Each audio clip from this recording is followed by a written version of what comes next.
We like to tell ourselves a very specific story about who succeeds and why.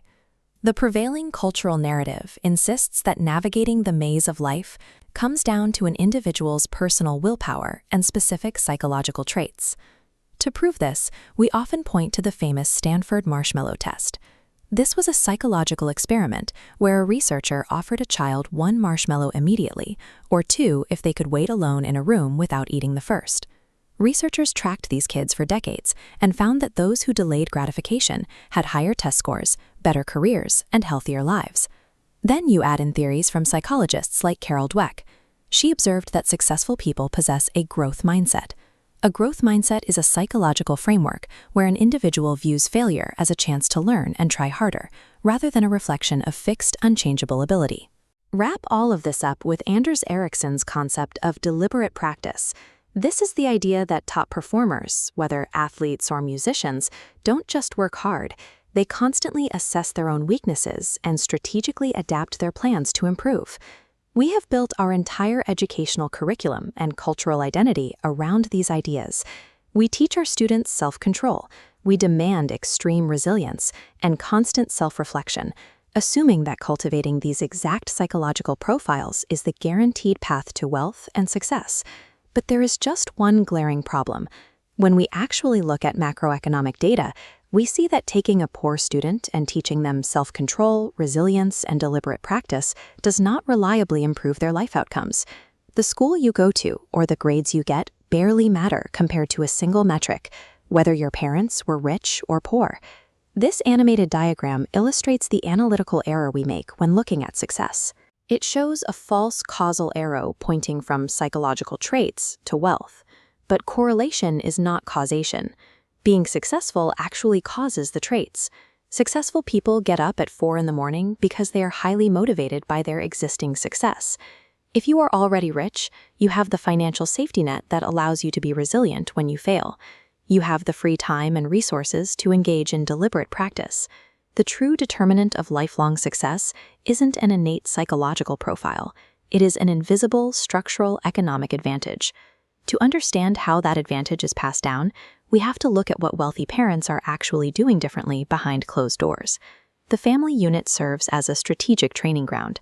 Parents prepare their children for the rigid social hierarchy, but the rules of that preparation shift depending on the household income. In wealthy households, parents use a very specific communication style.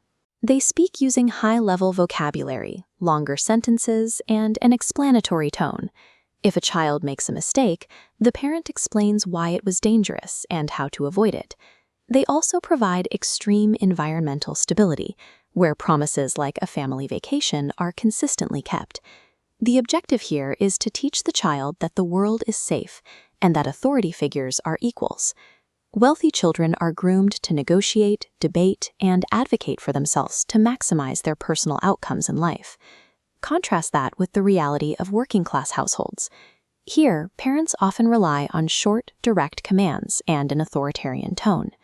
Money is constantly an issue, meaning promises like a trip to a restaurant frequently have to be broken, creating a highly volatile environment for the child. This authoritarian style reflects the high stakes of poverty. In the lower tiers of the hierarchy, challenging a hostile boss or negotiating with the police leads to immediate ruin. The parent demands unquestioning obedience because making a mistake carries catastrophic consequences. Working-class parents are optimally training their children to survive in an environment where stepping out of line is punished instantly, while the wealthy train their kids to bend the rules to their advantage. Which brings us back to the marshmallow test. If we stop looking at it as a measure of innate psychology and view it through the lens of behavioral economics, the entire experiment changes. This diagram visualizes the basic environmental difference. It shows two horizontal timelines, an unbroken line representing the kept financial promises and stability of a rich household, running parallel to a fragmented, erratic line showing the volatility of a poor household. The marshmallow test actually measures a child's learned trust in authority figures.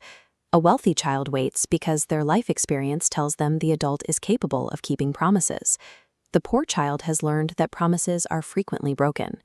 For a child raised on broken promises and resource scarcity, Eating the marshmallow immediately is the strategic choice. Securing a resource while it is physically present outweighs the gamble of waiting for a reward that rarely arrives. What psychologists once labeled a lack of self-control is actually a brilliantly rational adaptation to systemic poverty.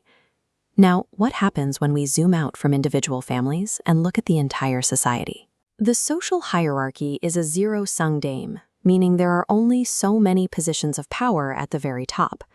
This diagram illustrates elite overproduction, when a society produces too many wealth-maximizing individuals fiercely competing for limited top leadership roles.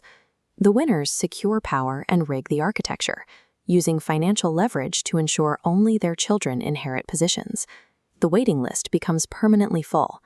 By successfully playing the maximization game and ensuring their own offspring win, the wealthy inevitably destroy the core engine of society. They render the game board unplayable for everyone else. When the game is unplayable, people refuse to play. The breaking point comes when frustrated, blocked elites, people with some power but not enough, decide to weaponize the lower classes against the established rulers. For the lower classes to join a fight, they need to be desperate. Historically, this happens under three specific conditions. The poor are trapped in debt, they lose their land, and fall into indentured servitude. The playbook is incredibly consistent. Ambitious elites trigger a revolution by promising the masses exactly what they need: an immediate clearing of all debts and a redistribution of land. Julius Caesar used this strategy to rally the Roman people and dismantle the Republic. We see these exact same mechanics drag major societal upheavals century after century.